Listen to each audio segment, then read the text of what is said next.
salah seorang anak Tuhan yang rohnya telah diangkat 2 tahun lalu. Saya akan memberikan kesempatan kepada hambanya yang masih muda ini untuk menyaksikan secara langsung pengalaman hidupnya bersama-sama dengan Tuhan Yesus Kristus. Di sebelah kiri saya sudah ada hambanya. Tuhan, Shalom. Sebelum saya menceritakan pengalaman saya dengan Tuhan Yesus, saya memperkenalkan, nama saya Milda, saya asal dari Maluku Utara, Halmahera Barat. Puji Tuhan, besok siang saya ini bukan rekayasa, tapi apa yang saya alami, apa yang saya lihat, ini semua nyata. Puji Tuhan, langsung saja pada tanggal 27 Februari tahun 2018, saat kami pujian penyembahan kepada Tuhan, kami berdoa kepada Tuhan. Saat itu saya merasakan seperti ada seseorang yang datang dekat dengan saya. Pada saat itu kami menyanyi satu lagu, yaitu lagu Tuliskan Tempat Ini. Setelah itu kami membacakan firman Tuhan. Setelah kami membacakan firman Tuhan, kami menyanyi lagu Roh Kudus Kau Hadir di Sini.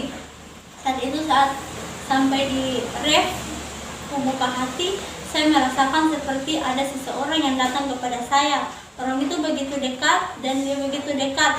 Saat itu dia memegang tangan saya dan dia berkata, "Aku menyembuhkan tangan kananmu."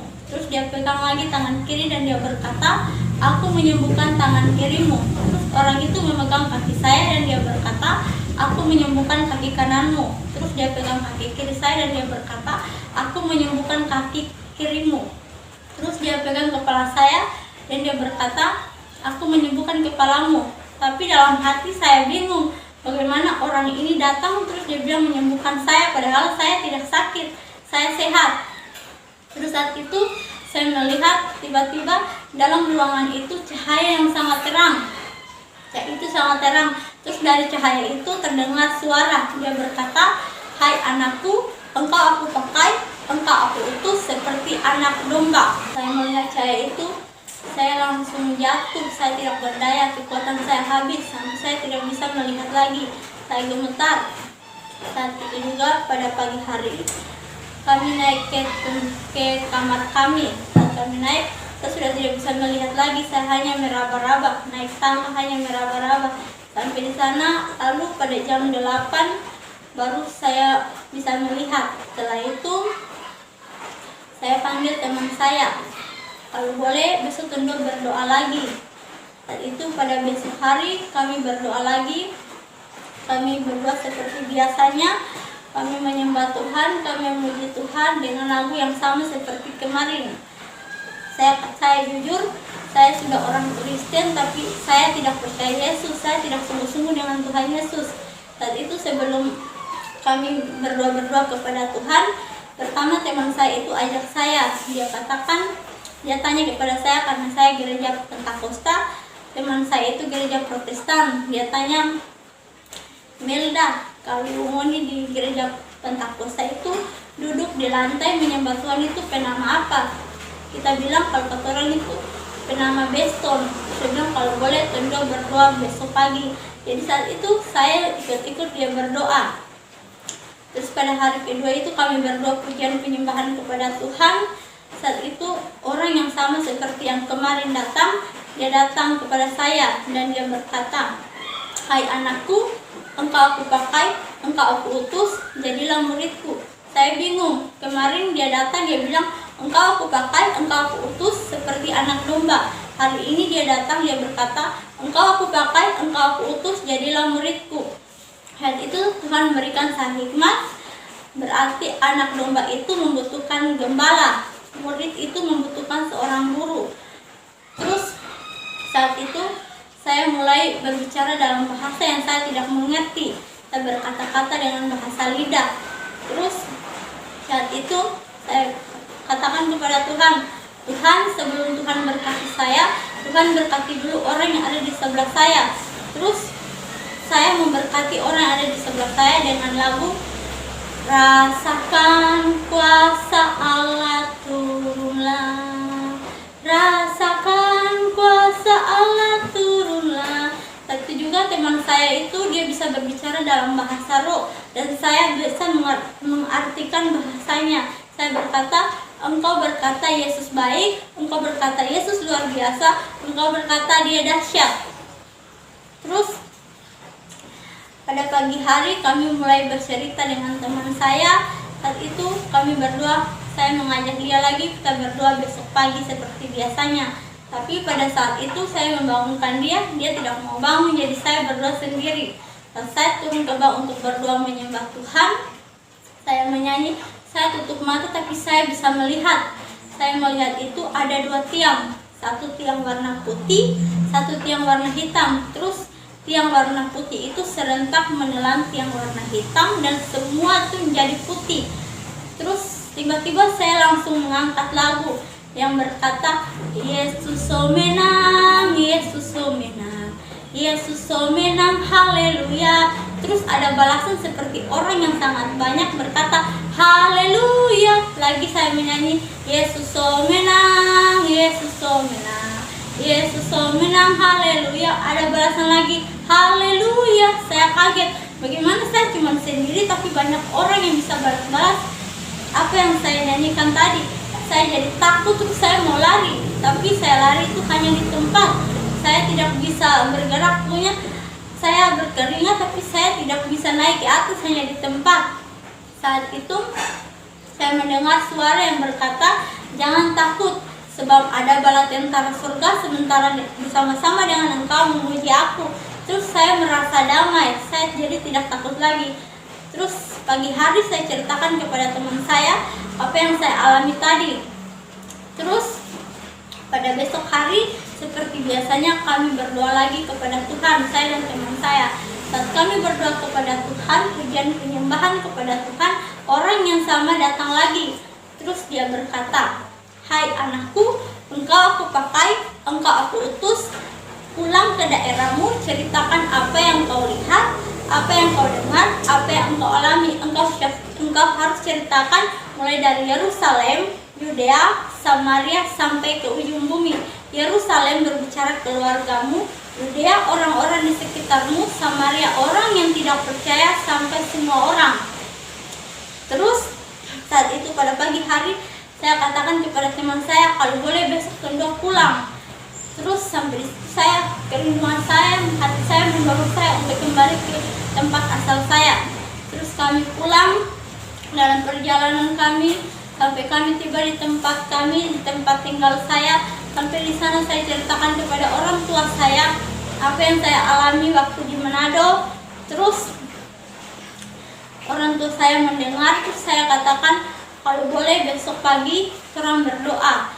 Saat kami berdoa pujian penyembahan kepada Tuhan, orang yang sama dengan suara yang sama datang lagi dan dia berkata, hai anakku, engkau aku pakai, engkau aku utus, jama ibumu.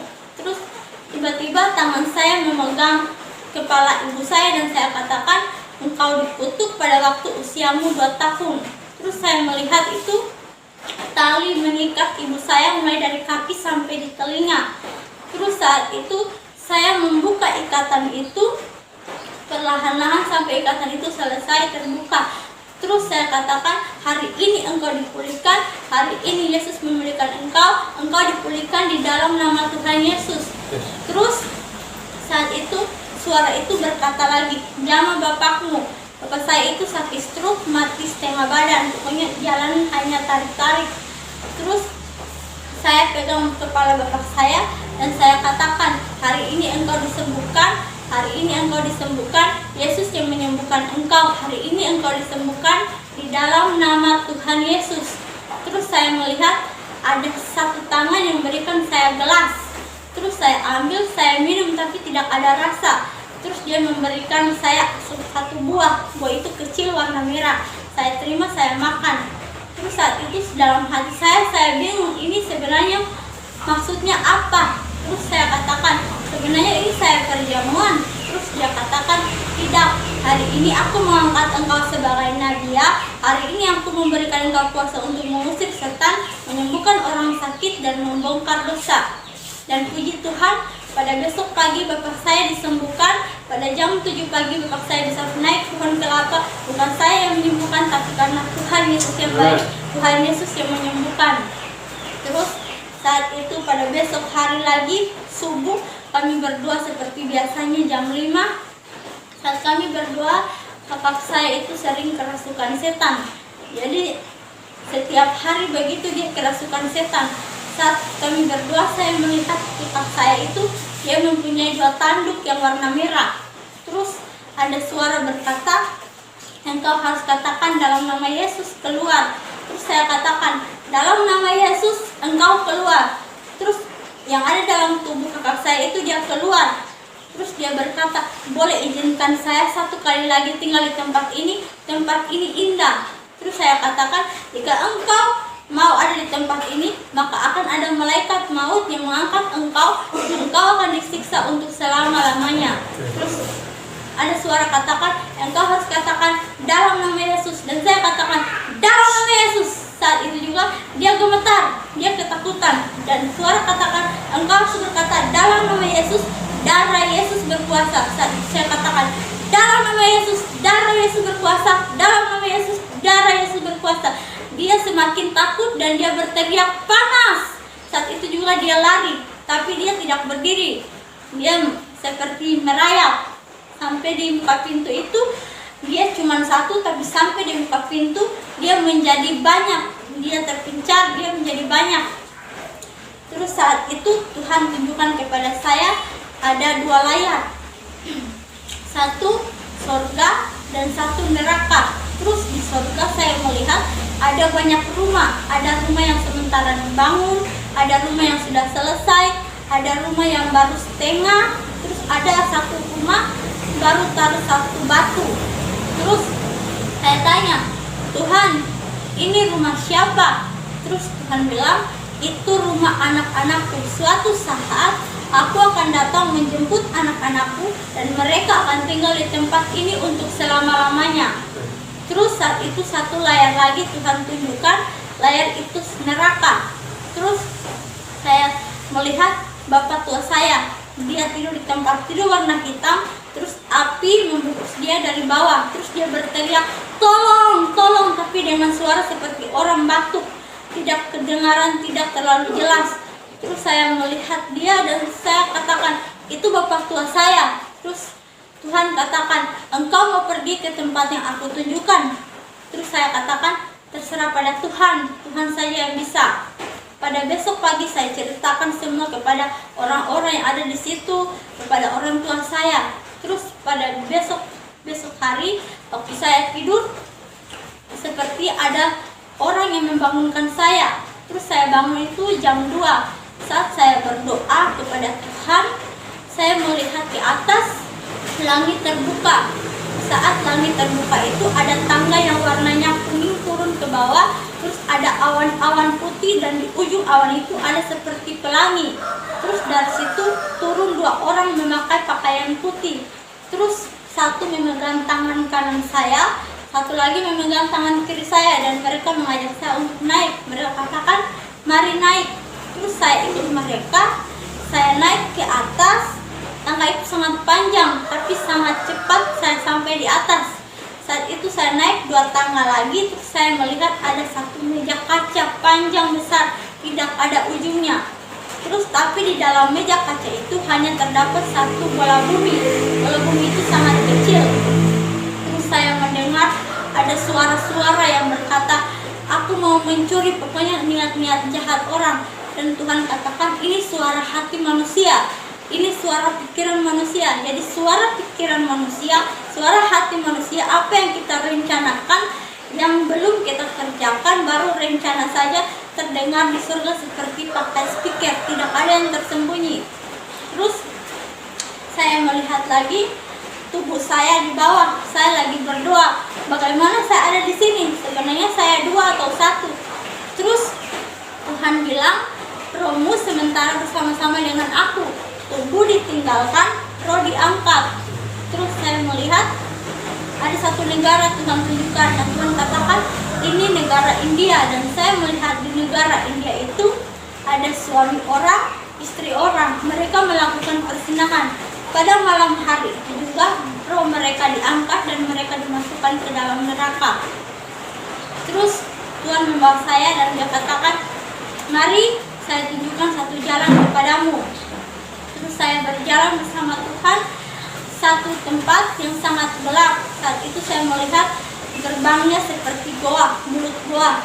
Sebelum masuk dalam gerbang itu saya sudah mencium bau yang sangat busuk, bau yang tidak bisa dicium, pokoknya sangat bau air. Saat saya masuk di dalam, ada satu pantai mempunyai pasir hitam. Terus saya berjalan, saat itu Tuhan bilang, engkau balikkan badanmu. Dan saya balikkan badan saya melihat itu lautan. Lautan itu lautan api, bukan lautan air seperti yang ada di dunia ini, tapi lautan api. Terus saya melihat di tengah-tengah lautan api itu ada satu kapal. Tapi anehnya kapal itu tidak hangus. Kapal itu terapung di atas dan dikendarai oleh satu orang memakai baju hitam dengan menggantungkan seperti garpu. Terus saat itu saya melihat ada orang yang saya kenal satu lingkungan dengan saya. Dia pakaiannya sobek-sobek. Terus dia menangis. Dan saya katakan, itu orang yang saya kenal, itu tante satu lingkungan saya. Kenapa dia ada di sini? Dan Tuhan katakan, orang itu dia masih berdosa, tapi ada orang yang membunuhnya. Nanti waktu matinya dia akan dimasukkan ke dalam neraka. Terus tapi anehnya itu, kapal itu hanya mengelilingi satu pohon. Pohon itu tumbuh di tengah-tengah lautan api, pohon hitam yang sangat besar. Terus saya melihat di situ banyak orang digantung, lehernya diikat sampai lidahnya keluar, tapi jarak antara lautan api dengan orang itu hanya satu jengkal. Jadi mereka berteriak, tidak bisa berteriak, hanya lidahnya yang keluar. Mereka masih bernafas, mereka tidak mati, mereka hidup. Saat itu juga saya katakan, Tuhan, kenapa ini? Apa yang terjadi? Tuhan bilang, dulu waktunya aku panggil, mereka sudah datang. Jadi orang yang bunuh diri, gantung diri, tempatnya bukan di surga, tapi tempatnya di neraka. Mereka tidak mati, tidak ada kematian. Saat itu juga saya melihat ada banyak seperti hujan gerimis. Saya tanya, Tuhan, kenapa hanya di lautan api yang hujan? Di sini tidak hujan. Tuhan bilang, itu bukan hujan anakku, tapi itu jiwa-jiwa yang masuk ke dalam neraka. Jiwa-jiwa yang masuk ke dalam neraka seperti hujan gerimis. Sangat banyak jiwa-jiwa yang masuk ke dalam neraka. Terus saat itu Tuhan bawa di satu tempat yang sangat tinggi. Di tengah-tengah itu ada jurang yang sangat dalam dan ada satu tempat yang paling rendah. Dan saya melihat ke bawah. Ada orang yang saya kenal, om saya, keluarga saya sendiri. Saya melihat dia tidur di tempat di warna hitam, tidak mengenakan pakaian, terus kakinya diikat terbuka. Saat itu tangannya diikat lagi. Terus saya melihat ada 2 ekor ular yang sangat besar. Ular itu datang dari sebelah kiri, datang dari sebelah kanan. Tapi dia masuk, mohon maaf, dia masuk dalam kelamin om saya. Terus badan ular itu melingkar di badan om saya. Terus om saya tidak bisa bernafas. Saat itu juga dia kepalanya keluar dan dia masuk di telinga kanan, habis masuk telinga kiri, terus keluar lagi. Seperti itu perlahan-lahan, tidak berhenti. Dan saya melihat bukan hanya om saya saja, tapi di sekitarnya tuh banyak orang. Ada orang tua, orang muda, remaja. Mereka disiksa dengan ular-ular, mereka disiksa yang sama dengan siksaan yang sama. Terus Tuhan tunjukkan lagi satu tempat. Tempat itu tempat kesombongan dan keinginan daging. Terus saya melihat ada tante saya, matanya itu dimasukkan ulat-ulat, ulat yang sangat besar. Dia masuk di mata, keluar di telinga, masuk telinga, keluar hidung, masuk di hidung, keluar di mulut, masuk di mulut, keluar di leher. Dia lubang leher. Terus saat itu saya tanya, Tuhan, orang ini kenapa?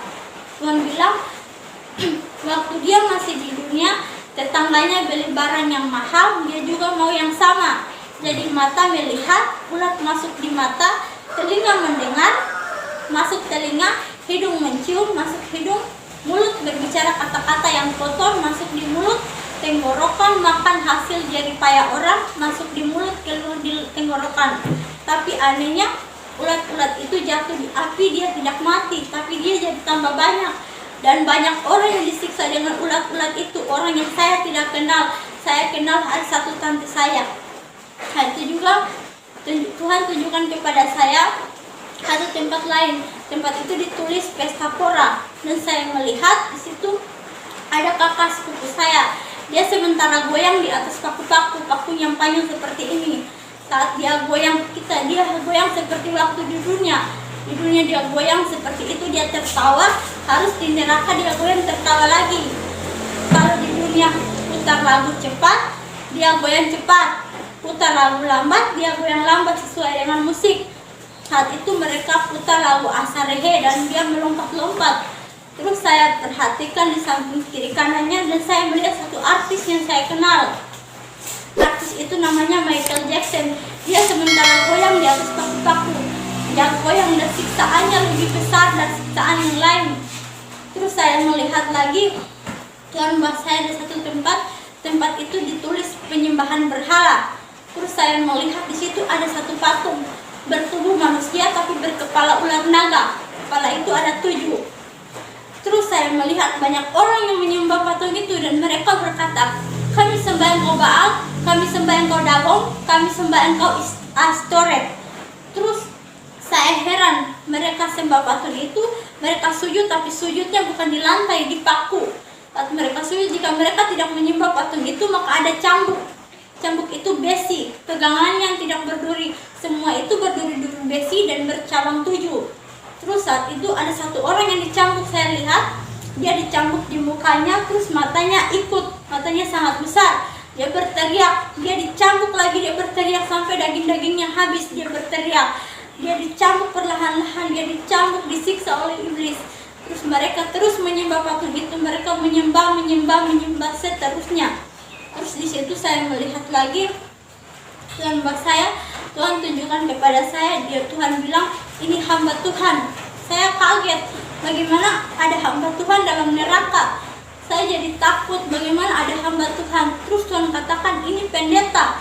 Saya lebih heran lagi, bagaimana ada pendeta. Tuhan bilang, ini pendeta Pentakosta. Bagaimana pendeta Pentakosta yang penuh dengan roh Allah, kenapa dia masuk dalam neraka? Terus Tuhan bilang, itu pendeta gereja Pentakosta karismatik. Katanya kenapa dia dimasukkan ke dalam neraka? Tuhan bilang kebenaran yang dia sudah tahu dia tidak sampaikan kebenaran, jadi dia menyimpan kebenaran, jadi dia dimasukkan di dalam neraka berlipat kali ganda hukumannya. Dagingnya hancur seperti lilin, dagingnya meleleh, tapi dagingnya itu segar-segar. Saat itu juga banyak hamba Tuhan yang disiksa, tapi yang saya lihat yang paling kental sekali hanya pendeta itu. Terus saya melihat lagi, itu Tuhan tunjukkan, Tuhan bilang ini mantan presiden Bulgaria. Saya heran dan saya katakan, kenapa dia dimasukkan dalam neraka? Tuhan bilang akibat karena korupsi. Terus orang itu dikeluarkan 2 detik dan dia berkata dalam bahasanya, tapi saya mengerti. Dia katakan, tolong engkau sampaikan kepada orang-orang yang ada di sana, engkau katakan kepada mereka, kepada presiden yang sekarang memimpin, dia harus bertobat, dan kepada keluarga saya dia harus bertobat. Tapi Tuhan tekankan kepada saya, jangan pernah engkau katakan, tapi di sana di dunia masih ada kesaksian Musa dan masih ada kesaksian para nabi. Jika mereka bertobat, mereka akan diselamatkan, tapi mereka tidak bertobat, mereka akan masuk bersama-sama dengan dia dalam neraka. Terus saat itu juga ada orang Cina, mereka disiksa karena mereka menyembah patung. Terus saat itu mereka katakan seperti yang mantan presiden Bulgaria katakan, tapi Tuhan berkata seperti itu, sudah terlambat, tidak ada pertolongan lagi, waktunya sudah terlambat. Di dunia masih banyak kesaksian para nabi dan kesaksian Musa. Terus saat itu Tuhan bawa saya dan Tuhan tunjukkan seperti layar. Saat saya melihat layar itu, saya melihat ada satu orang, seperti mereka dihakimi, banyak orang yang berdiri. Terus ada satu orang yang ada di depan itu. Terus dia maju di depan dan Tuhan berkata, engkau percaya Yesus? Dia bilang, amin. Engkau percaya Yesus? Amin. Berkat yang aku berikan kepadamu mana untukku? Orang itu punya banyak hotel, banyak toko-toko, pokoknya dia orang kaya. Terus saat itu dia katakan, saya telah membangun hotel-hotel dan toko-toko. Terus Tuhan bilang, kenapa Babel yang telah aku runtuhkan engkau membangunnya kembali? karena engkau membangunnya kembali, engkau telah membuat namamu masyhur, tapi namaku engkau injak ke tanah. Engkau tidak layak untuk kerajaan surga. Engkau dimasukkan ke dalam neraka. Saat itu dia diseret dan dia dimasukkan ke dalam neraka. Terus satu lagi maju, yaitu pembangun masjid. Terus saat dia maju kepada Tuhan, terus Tuhan katakan, engkau percaya Yesus? Dia berkata amin. Engkau percaya Yesus? Katakan amin. Engkau percaya Yesus? Dia katakan amin. Engkau percaya Isa? Dia katakan, Isa itu hanya utusan Bapa. Terus Tuhan bilang, kenapa kebenaran yang aku sampaikan engkau memutarbalikkan kebenaran? Karena engkau memutarbalikkan kebenaran, engkau tidak layak untuk masuk ke dalam kerajaan surga. Engkau akan dimasukkan ke dalam neraka. Jadi orang itu membangun banyak masjid, dan satu masjid yang dia sebut Al-Aqsa. Terus saat itu Tuhan tunjukkan kepada saya banyak orang yang menderita, mereka disiksa, mereka menangis, berhenti dengan suara yang bermacam-macam, mereka haus, mereka mau mati tapi mereka tidak mati. Terus Tuhan katakan kepada saya, mari saya tunjukkan satu jalan lagi kepadamu. Jadi kami berjalan, saya ikut Tuhan, berjalan satu tempat, jalan itu sangat sempit, tapi di ujung jalan itu sangat lebar. Terus saat kami masuk di situ, saya sudah mendengar teriakan, haleluya, puji Tuhan. Di neraka itu kalau kita masuk gerbangnya bau hamis, bau busuk. Tapi kalau di surga kita masuk gerbangnya itu ada pujian dan penyembahan. Terus saat kami masuk di situ, saya melihat ada satu gedung yang sangat besar. Gedung itu sangat besar seperti gereja, dan saya katakan, Tuhan, ini gereja. Tuhan bilang, tidak anakku, itu kerajaanku. Kerajaanku tidak akan berkesudahan. Terus kami masuk di situ ada 4 tiang di muka. Terus ada 4 orang menjaga, 2 di muka, 2 di belakang. Terus saat kami masuk, ada satu malaikat yang namanya malaikat Gabriel. Dia menjemput kami, dia membawa kami ke dalam. Terus ada yang mengatakan, engkau harus memperkenalkan orang-orang yang ada di tempat ini. Terus dia katakan, mari aku akan memperkenalkan orang-orang yang ada di tempat ini. Terus dia tanya, engkau kenal orang itu? Saya katakan tidak. Terus dia bilang, itu Bapak Petrus. Saya tanya, engkau Bapak Petrus? Dia jawab, ya, aku Bapak Petrus, aku hamba Yesus, terpujilah nama Yesus. Terus malaikat tanya lagi, engkau kenal orang itu? Saya katakan tidak. Malaikat katakan, itu Bapak Ismail. Saya tanya, engkau Bapak Ismail? Dia jawab, ya, aku Bapak Ismail, aku hamba Yesus, terpujilah nama Yesus. Malaikat tanya lagi, engkau kenal orang itu? Saya katakan tidak. Malaikat katakan, itu Bapak Abraham. Saya tanya, engkau Bapak Abraham? Dia jawab, ya, aku Bapak Abraham, aku hamba Yesus, terpujilah nama Yesus. Malaikat tanya lagi, engkau kenal orang itu? Saya katakan tidak.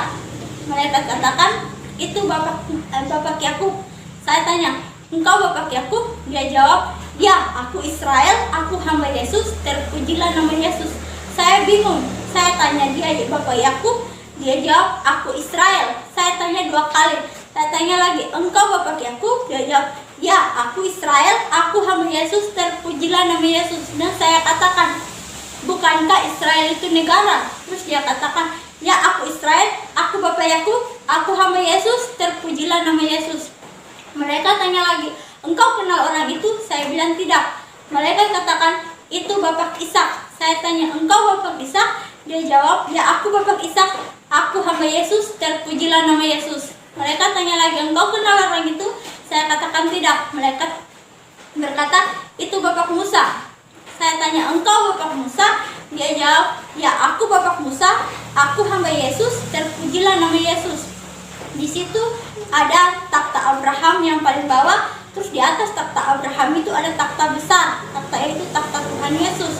Terus saya melihat di situ Bapak yang namanya Bapak Ismail mengangkat tangan dan memberkati umat Muslim, tapi umat Kristen yang di sebelahnya tidak diberkati.